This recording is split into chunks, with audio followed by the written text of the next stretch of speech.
What if you could escalate physically without ever getting rejected? What if there was a way to move things forward where no doesn't even register as rejection? There is. It's called invisible escalation. And combined with making her feel like she's winning, it's the difference between women who reluctantly give you a chance and women who actively pursue you. Most guys think of physical escalation as taking action, reaching out, grabbing, pulling. It's aggressive and binary. Either she accepts or rejects. But there's a much more elegant approach, creating opportunities for escalation without forcing anything. The principle is simple. Invite her into your space rather than invading hers. Think about how different these feel. Someone steps directly into your personal space, getting very close to your face without warning. How does that feel? Invasive, uncomfortable, potentially threatening. You want to step back. Now imagine someone opening their arms slightly, creating space for you to step in if you want to. You choosing to move closer. Same physical proximity, but it feels completely different. Natural, welcomed, your choice. That's the power of invitation versus invasion. Here's what this looks like in practice. You want to hold her hand. Instead of reaching out and grabbing it, you offer yours. You extend your hand in a natural gesture while you're talking, maybe as you're suggesting you move somewhere else. If she takes it, great. Now you're holding hands and you can lead her. If she doesn't take it, you just keep talking like nothing happened. No overt rejection. Maybe she didn't notice. Maybe she wasn't ready. Doesn't matter. The interaction continues smoothly. She had to participate. She had to choose to take your hand. And if she did and you walk somewhere together, she clearly chose to participate. She has no reason to object because she was an active participant. Or you want to hug her.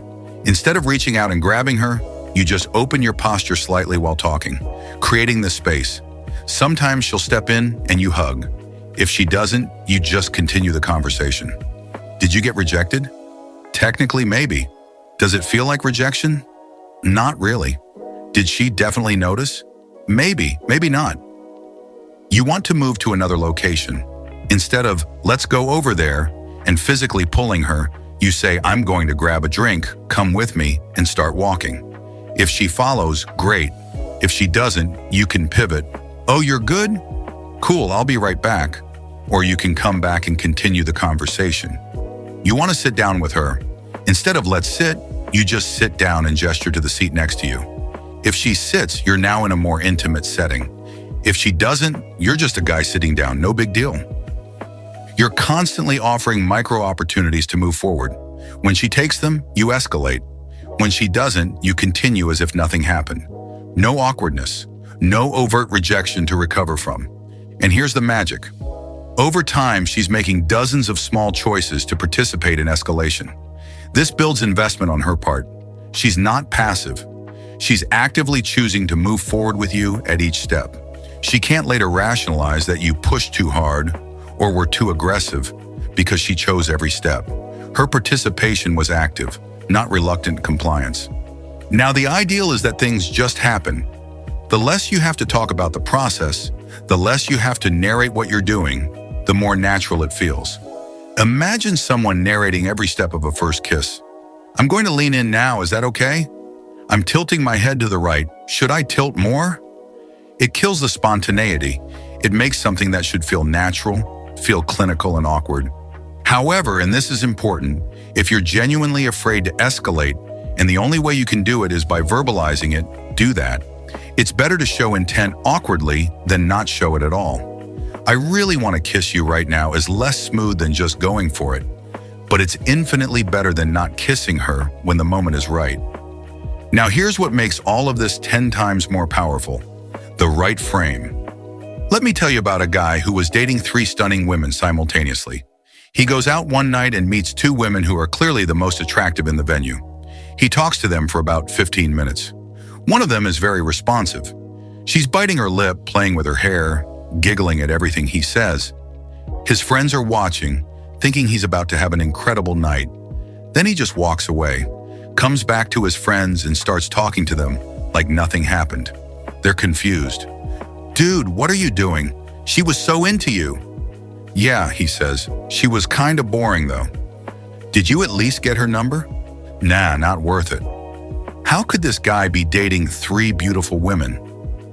Because he was genuinely selective. He wasn't desperate for any attractive woman. He had standards beyond looks. And that selectivity made him more attractive, not less. Women that attractive are not used to men walking away from them. They're used to guys doing anything to be with them. When a high-value man treats them like he treats everyone else, interested but evaluating, willing to walk away if it's not right, it's both confusing and intriguing. This illustrates the difference between a losing frame and a winning frame. Think about how most men approach attractive women. The entire premise is, "You're so beautiful, please give me a chance. I'll do anything to be with you." Even when they don't say it explicitly, that's the frame. And if she eventually says yes, how does she feel? In her mind, she gave in. She did him a favor. She settled. She was the prize, and he won her. That's a losing frame for her. Now imagine a different scenario. You start talking to her. You show clear interest. She knows you're attracted. But as you get to know her, you maintain standards. You're also evaluating whether she's right for you. You notice things you like about her and call them out. But you also notice things that might not align. She starts to realize this isn't a guy who just wants any attractive woman. This is a guy who has specific preferences and standards. He's interested in me, but he's also evaluating me. Now, when things progress, the narrative in her mind shifts. I won. I impressed him. I earned his interest through who I am, not just how I look. He chose me specifically because we're compatible. That's a winning frame. She feels like she accomplished something valuable. This is why genuine qualification matters. Not fake hoops you make her jump through to manipulate her. Genuine assessment of whether she's right for you. Create a mental list of 5 qualities you actually want in a woman. Non-physical qualities. Things like intellectually curious, emotionally available, adventurous, kind, ambitious, playful, authentic, whatever matters to you personally. Then when talking to her, actually assess whether she has these qualities. Ask questions you genuinely care about the answers to, and show that you're evaluating, not in a harsh or judgmental way, but in an interested, curious way. Oh, you like to travel? That's cool. I love people who are curious about the world. What draws you to it? You're showing that you have preferences and you're seeing if she matches them. This subtly communicates that you're not just trying to get any woman, you're looking for the right woman. Physical escalation works best when it's invisible. When you invite rather than invade, when she participates rather than reluctantly allows. And attraction works best when she feels like she's winning, when she earned your interest rather than you desperately needing hers. Combined, these create a completely different dynamic. She's actively participating in escalation. She feels like she accomplished something valuable. She's pursuing you as much as you're pursuing her. Everything we've covered so far explains the mechanics of attraction, but there's one more piece that ties it all together. Your responsibility to actually make moves. Most guys understand these concepts intellectually but still never pull the trigger.